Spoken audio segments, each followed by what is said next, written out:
子，看来否则我让你死！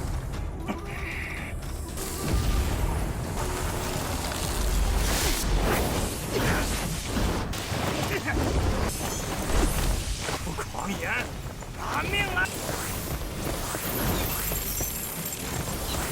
南应该能够自保。这家伙，他的实力已经被我摸清。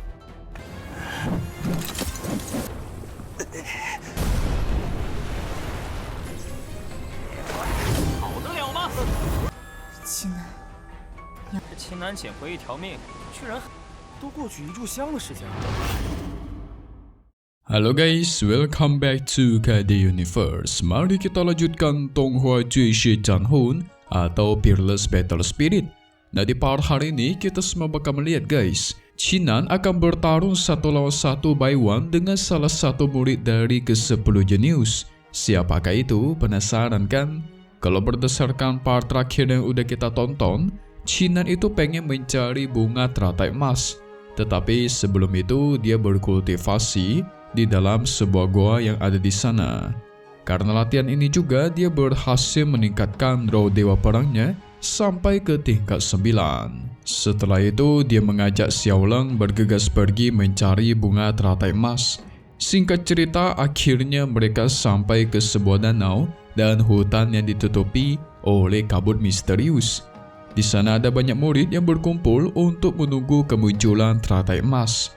Muncullah peringkat kelima dari ke-10 jenius yang bernama Chuyi. Dia sudah berada di ranah bati tempering tingkat 8. Tapi Chuyi ini berbeda dengan jenius lainnya yang mengincar si Qinan guys. Sebaliknya dia malah pengen melindungi Qinan karena dia merupakan utusan dari senior Kongyang. Chuyi juga memuji si Qinan yang udah mencapai ke ranah badi tempering tingkat 7, di mana waktu perkembangannya sangat cepat.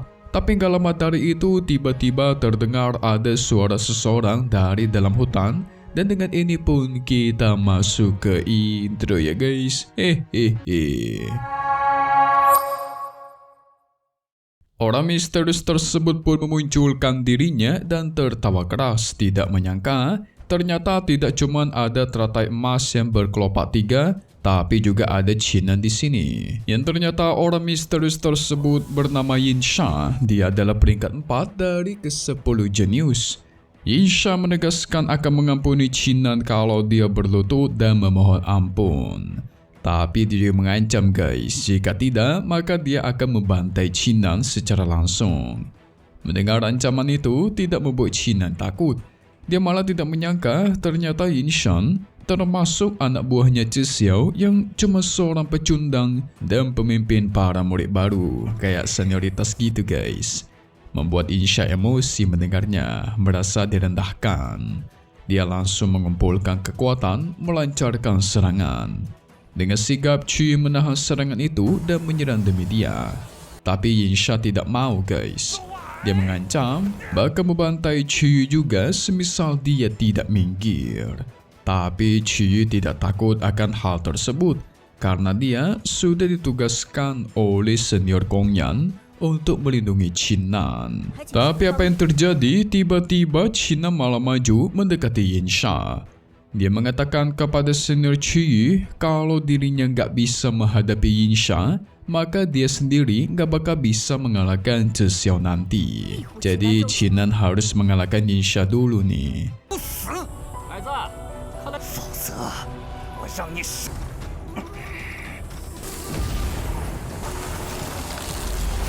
Tentu membuat Yinsha semakin murka guys. Dianggap sebagai alat tes, dia murka langsung maju melesat menyerang Qinan.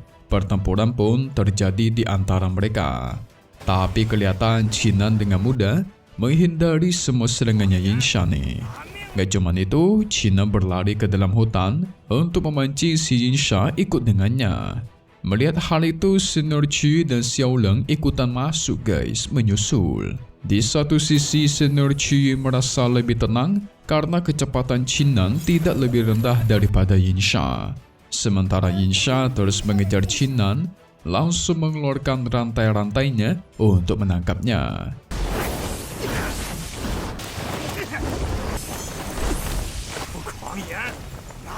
Dengan kecepatan Chinan yang sekarang, dia dengan mudah menghindari semua rantai tersebut. Apalagi dia juga mengambil jalan memutar, mengarahkan rantai itu ke arah Yinsha sendiri. Tapi cara itu masih kurang berhasil. Yinsha bisa menghindarinya. Dia juga sangat yakin selama ini Chinan telah menyembunyikan kekuatannya guys.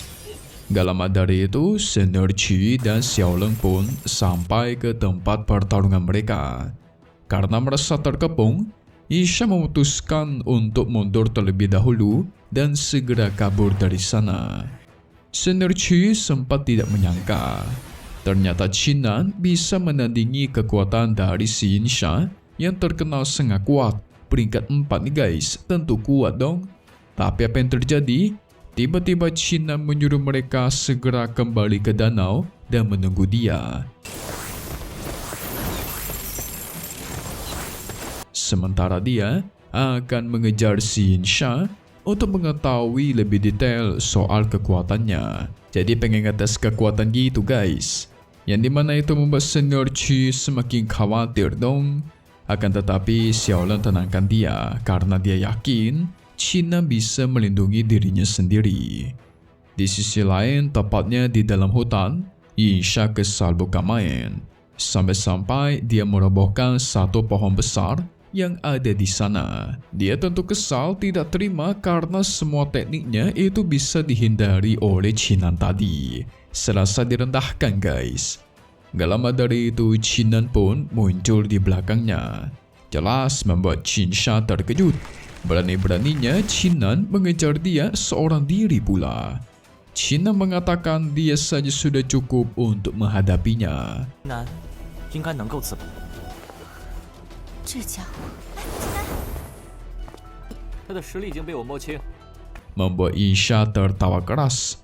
Langsung mengumpulkan kekuatan dan langsung menunjukkan kekuatannya, yaitu senjata spiritual sabit tingkat 8. Serangan pun dilancarkan. Chinan melancarkan roh dewa perangnya untuk bertahan dari serangan tersebut sehingga tuar. Terjadilah ledakan besar. Sabit itu berhasil ditahan dan malah diambil oleh roh dewa perangnya Chinan yang berada di tingkat 9. Jelas menyaksikan kekuatan itu membuat Yinsha auto ketar-ketir. Dia langsung kabur dari sana guys. Tapi Chinan tidak membiarkan hal itu terjadi, langsung melancarkan serangan susulan.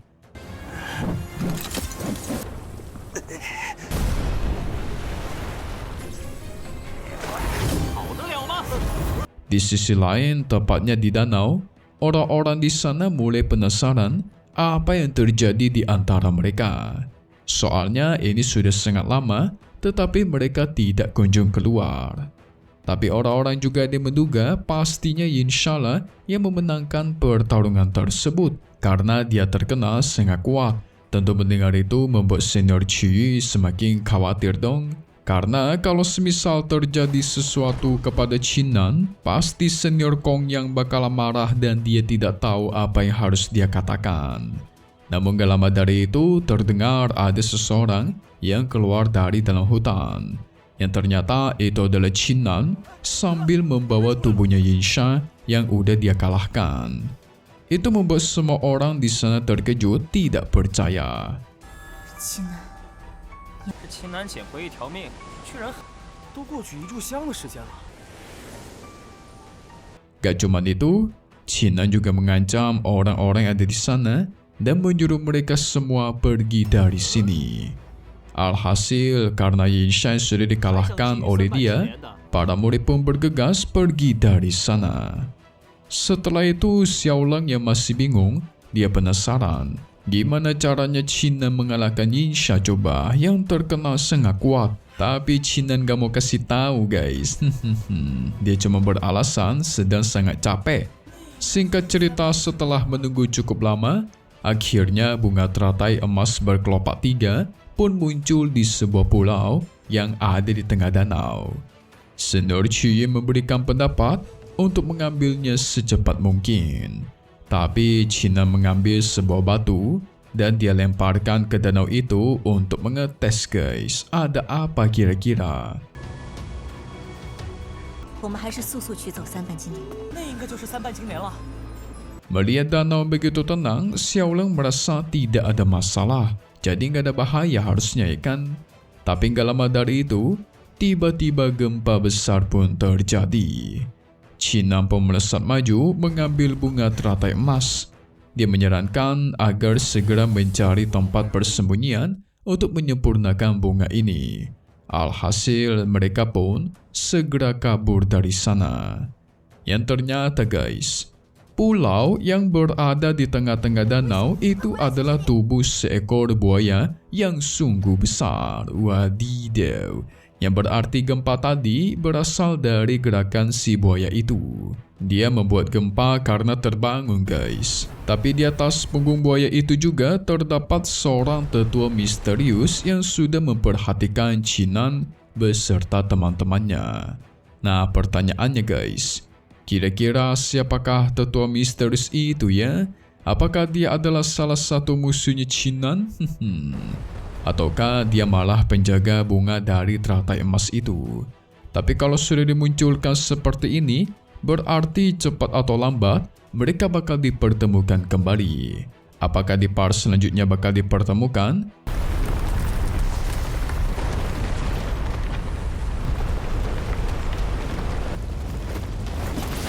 So mari kita lihat untuk spoiler untuk part 23 yang akan rilis lagi nanti.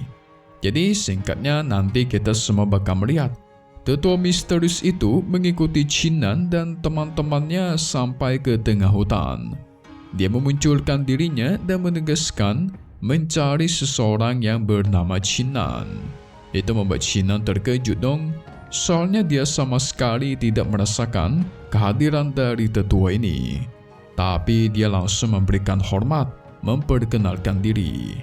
Sang tetua pun menyuruh Qin Nan agar segera ikut dengan dia guys. Sementara kedua temannya tidak boleh ikut dan hanya boleh tinggal di sini. Qin Nan tidak ingin menurutinya dong karena kan mereka nggak saling kenal satu sama lain. Wah ini bakal ribut nih. Kira-kira siapakah tetua misterius itu ya guys? Dan apa tujuan dia melakukan ini? Yang pasti dia sangat kuat sih. Mari kita tunggu lagi di part 23 Jueshi Chanhun atau Peerless Battle Spirit di hari biasa ya guys. Update lagi nanti buat tonton selanjutnya dan pastinya cuma di sini KD Universe. Thank you buat kalian semua nonton dan selalu support channel Mimin. Semoga kalian semua sehat selalu ya. Memang pamit undur diri dulu.